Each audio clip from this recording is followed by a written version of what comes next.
ఎమ్మిగనూరుకు పండగొచ్చింది. Yes, ఎమ్మిగనూరులో పండుగ వాతావరణం కనిపిస్తోంది. పండుగలా దిగి వచ్చాడు అన్నట్టుగా నాయకుడు కాసేపట్లోనే అక్కడ అడుగు పెట్టబోతున్నారు. సభా ప్రాంగణానికి చేరుకోబోతున్నారు. ఇప్పటికే లక్షలాది మంది అభిమానులు సభా ప్రాంగణంలో ఎదురు చూస్తున్నారు. 1000 కన్నులతో ఎదురు చూస్తున్నారు. ఎంతో అభిమానంతో, గుండెల నిండా ఆరాధనతో వారందరూ కూడా ఎదురు చూస్తున్నారు. మండు టెండల్ని సైతం లెక్క చెయ్యకుండా సభా ప్రాంగణంలో వేచి ఉన్నారు. వారి చేతిలోని జెండాలు గర్వంతో ఆకాశం వైపు చూస్తున్నాయి. వారి చేతిలో ఉన్నటువంటి చిన్న చిన్న కటౌట్లు కానీ, ఫ్లెక్సీలు కానీ అన్నీ కూడా గాలిలో చూస్తున్నట్టుగా, ఆకాశం వైపు చూస్తున్నట్టుగా, సగర్వంగా ఆకాశాన్ని చూస్తున్నట్టుగా కనిపిస్తోంది. గుండెల నిండా నింపుకున్నటువంటి అభిమానాన్ని చాటుతూ జెండాలన్నీ కూడా గాలిలో రెపరెపలాడుతున్నాయి. మరి కాసేపట్లోనే పండుగలా దిగిరాగబోతున్నాడు సీఎం వైఎస్ జగన్. ఆయన రాక కోసం లక్షలాది హృదయాలు వెయిట్ చేస్తూ ఉన్నాయి. జగన్నాథ రథ చక్రాలు కదలి వస్తున్నాయి. మరి కాసేపట్లోనే ముఖ్యమంత్రి సభా ప్రాంగణానికి చేరుకోబోతున్నారు. కర్నూలు జిల్లా మాత్రమే కాదు, మొత్తం రాష్ట్రం మొత్తం కూడా ప్రజలందరూ కూడా ఆసక్తిగా ఎదురు చూస్తున్నటువంటి క్షణాలివి. ఇప్పుడు ఈ క్షణాన అక్కడ ఉన్నవారే కాదు, కొన్ని లక్షల మంది టీవీల ముందు కూర్చొని సీఎం జగన్ రాక కోసం వెయిట్ చేస్తున్నారు. ఇప్పటికే లైవ్లో లక్షల మంది వీక్షిస్తున్నారు.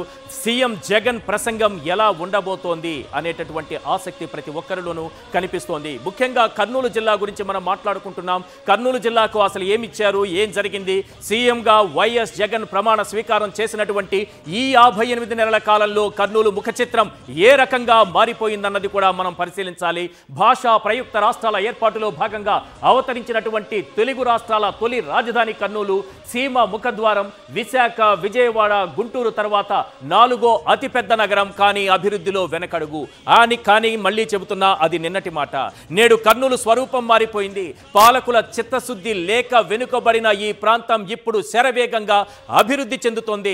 జిల్లాలోని ఓర్వకల్లు ప్రాంతాన్ని ఇండస్ట్రియల్ కారిడార్లా మార్చే దిశగా సీఎం జగన్ అడుగులు వేశారు.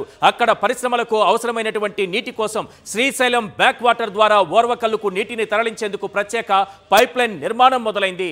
ఓర్వకల్లు ఎయిర్పోర్టు కూడా సీఎం వైఎస్ జగన్మోహన్ రెడ్డి హయాంలోనే పూర్తయింది. 4.5 ఏళ్లలో కర్నూలు రూపురేఖలే మారిపోయాయి సార్. మొట్టమొదటి పాయింట్ చెబుతున్నాను, న్యాయ రాజధాని దిశగా అడుగులు పడ్డాయి. నంబర్ 2, లోకాయుక్త, మానవ హక్కుల కమిషన్, ఏపీఆర్సీ సంస్థల ఏర్పాటుతో కర్నూలు ఇప్పుడు కళకళలాడుతోంది. నంబర్ 3, సైన్స్, మ్యూజిక్, కార్టూన్ వంటి 9 థీమ్ పార్కుల ఏర్పాటు జరిగింది. Number 4, shuttle, badminton, tennis, cricket, sports అకాడమీలు ఏర్పాటయ్యాయి. నంబర్ 5, కార్పొరేషన్లో 720 కోట్లతో అభివృద్ధి పనులు జరిగాయి. 500 కోట్లతో క్యాన్సర్ ఆసుపత్రి నిర్మాణం కూడా జరిగింది. నంబర్ 6, పెద్ద ఆసుపత్రిలో అధునాతన పరికరాలతో పేదలకు మెరుగైన వైద్యం అందుతోంది. నంబర్ 7, నూతన రహదారులతో రైమంటూ వేగంగా నగరాభివృద్ధి జరుగుతోంది. నంబర్ 8, ట్రాఫిక్ కష్టాలు తొలగేలా ఫ్లైఓవర్ల నిర్మాణం పూర్తయింది.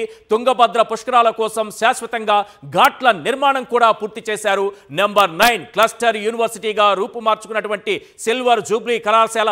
ఇలా కర్నూలు అభివృద్ధి దిశగా శరవేగంగా అడుగులు పడుతూనే ఉన్నాయి. ఇక జగన్ తీసుకొచ్చినటువంటి సంక్షేమ పథకాలు కావచ్చు, మిగిలినటువంటి అభివృద్ధి అంశాలు కావచ్చు, కొన్ని పరిశీలిద్దాం. నాడు నేడు కింద 34.99 కోట్లతో మున్సిపల్ స్కూళ్లను అభివృద్ధి చేశారు. కర్నూలు నగరంలో R&B రోడ్ల అభివృద్ధికి చేసినటువంటి ఖర్చు ఎంతో తెలుసా? 8 కోట్ల రూపాయలు. అలాగే 15వ ఆర్థిక సంఘం నిధులతో చేసినటువంటి అభివృద్ధి 45.6 కోట్ల రూపాయలు. ఇక 13,222 కోట్లతో doctor YSR urban health centre నిర్మించారు. అలాగే 82 కోట్లతో సుంకేశ్వర నుంచి summer storage tank pipe line చేపట్టారు. దీంతో నగరవాసులకు తాగునీటి సమస్య శాశ్వతంగా తీరింది. కార్పొరేషన్ పరిధిలోని మునగాలపాడులో 15 కోట్లతో సీవేజ్ ట్రీట్మెంట్ ప్లాంట్ నిర్మించారు. దీంతో కల్లూరు కార్పొరేషన్ పరిధిలోని కోడుమూరు నియోజకవర్గ ప్రజలకు శుద్ధి నీటిని అందిస్తున్నారు. ఇక 26 కోట్లతో నగరపాలక నూతన భవనాన్ని కూడా నిర్మిస్తున్నారు. 6.7 కోట్లతో తుంగభద్ర నది వద్ద 7 శాశ్వత పుష్కర ఘాట్లను నిర్మించారు. 8 కోట్లతో వెంకటరమణ కాలనీలో మోడర్న్ షాపింగ్ కాంప్లెక్స్ నిర్మించారు. 2 కోట్లతో బిర్లా గేటు వద్ద ఖానా ఖజానా పేరుతో ఈట్ స్ట్రీట్ నిర్మించారు. నగర శివారులోని రుద్రవరంలో 27,000 మందికి ఇళ్ల పట్టాలు మంజూరు చేశారు. 252 కోట్లతో అమృత్ కింద తాగునీటి పథకాలు, 16 ఉపరితల రక్షిత నీటి ట్యాంకులు నిర్మించారు. కర్నూలు మార్కెట్ యార్డులో 6.5 కోట్లతో జంబో షెడ్ నిర్మించారు. పనులు పురోగతిలో ఉన్నాయి. అలాగే 16 కోట్లతో పొల్యూషన్ కంట్రోల్ బోర్డు జోనల్ కార్యాలయాన్ని కూడా నిర్మించారు. కర్నూలు ప్రగతి ఈ విధంగా కనిపిస్తోంది. ఇదే సమయంలో అనేక సంక్షేమ పథకాల గురించి అనేక అభివృద్ధి పనుల గురించి కూడా మనం మాట్లాడుకోవాలి. ఎందుకంటే కర్నూలు నగరం ఈ రోజు రాష్ట్రంలోని అనేక నగరాలకు దీటుగా అభివృద్ధి చెందుతోంది. వాటికి తీసిపోని విధంగా ఏ రోజుకు ఆ రోజు అభివృద్ధి పదంలో దూసుకుపోతూనే ఉంది. గడప గడపకు మొదటి దశలో మంజూరైనటువంటి నిధులు అంటే డ్రైన్లు, రోడ్లు, డ్రైనేజీలు, సచివాలయాలకు 17.99 కోట్లు. గడప గడపకు రెండో దశలో మంజూరైనటువంటి నిధులు 22.53 కోట్లు. పట్టణ ఆరోగ్య కేంద్రాలు, భవనాలు, యూపీహెచ్సి మరమ్మతులకు 14.82 కోట్లు కేటాయించారు. నీటి శుద్ధి కేంద్రాలకు 13.18 కోట్లు. రెండో దశ నీటి శుద్ధి కేంద్రాలకు 47.93 కోట్లు. నీటి శుద్ధి కేంద్రానికి అంటే స్పెషల్ ప్రాజెక్టు కింద 15 కోట్లు. థీమ్ పార్కులు అంటే స్పెషల్ ప్రాజెక్టు కింద 7 కోట్లు కేటాయించారు. మంచినీటి సరఫరా పైప్ లైన్ పనులకు 82 కోట్లు కేటాయించారు.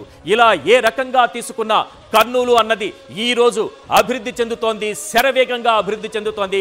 కర్నూలును న్యాయ రాజధానిగా తీసుకురావాలన్నటువంటి సంకల్పం కొనసాగుతోంది.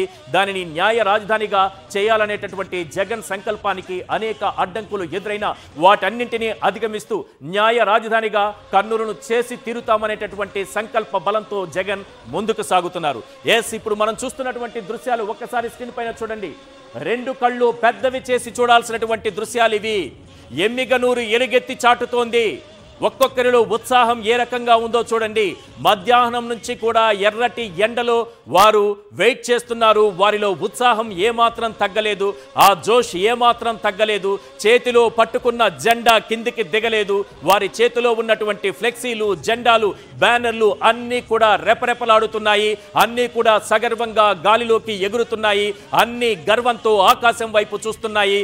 గుండెల నిండా నింపుకున్నటువంటి అభిమానంతో ముఖ్యమంత్రి వైఎస్ జగన్ రాక కోసం లక్షలాది మంది ఇక్కడ వెయిట్ చేస్తున్నారు. వైఎస్ఆర్సీపీ అధినేత వైఎస్ జగన్మోహన్ రెడ్డి చేపట్టిన మేమంతా సిద్ధం బస్సు యాత్ర జనజాతరను తలపిస్తోందని పత్తికొండ ఎమ్మెల్యే కంగాటి శ్రీదేవి అన్నారు.